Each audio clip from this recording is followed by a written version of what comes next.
Final Cut Pro. An advantage of using this software is that it's easy to import HD quality videos as well as being allowed to use many different choices of lighting options.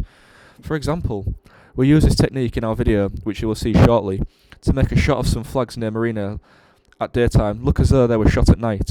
A disadvantage of this software, however, is that it's only accessible on iMacs, meaning I could only edit at college, as at this point in time I don't own one at home.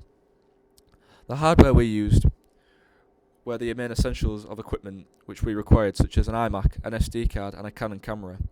We used these pieces of hardware because they were the best quality and the most reliable that we had at our demand. For example, the Canon camera has an expansive battery life which could last easily longer than a full day of taking shots and photos. To also add, we used an SD card which has the capability to hold all of our shots which we captured, as well as extra room for any excessive shots.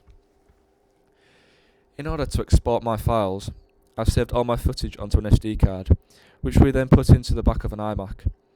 This is a method we use because it's more direct and uncomplicated to transfer our files of footage from one place to another. We use Music MP3 to give us access to the soundtracks which we required in our video, as well as moving image MOV. At this point in time, it's already clear that our video is a montage edit of clips strung together. We also did not use a specific narrative for our video, as we wanted to include a little bit of everything, which emphasises the cultural aspect which both our city and video represent. The transitions which we included from the scene to scene were just simple cuts. We did this because we realised it would fit better with the video in terms of fast-paced montages. We also used it because we wanted to include snippets from all of our footage to give the viewer the vibe that there's endless opportunities to keep them occupied in Hull.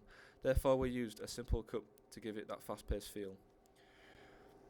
The conventions in our video, apart from such things as techniques and transitions, include the video's length of 90 seconds and the music we used, which also adds to the fast-paced, intense feeling we look to add in our video. Whilst we edit our footage on Premiere Pro, we use a variety of tools, including the selection tool, to select certain edit points and trim. We also use the hand tool to lead us around the editing timeline. Next, we use the zoom tool to zoom in and out of specific areas which you have ordered it to. And lastly, the razor tool to cut the clips wherever the tool is used. On a whole, my favourite part of the production was the transitions, as this was what we mainly focused on in production to give the video the fast-paced feel. We also had the music in sync with the transactions. I found this satisfying, as they both worked together perfectly due to their intense feel. To edit them both together took a lot of time and effort, which made it all the sweeter when we finished. To improve this next time round, I would have captured more footage to work with, as this will give us the wider choice of images to work with, because the first time round we essentially worked with scraps and snippets.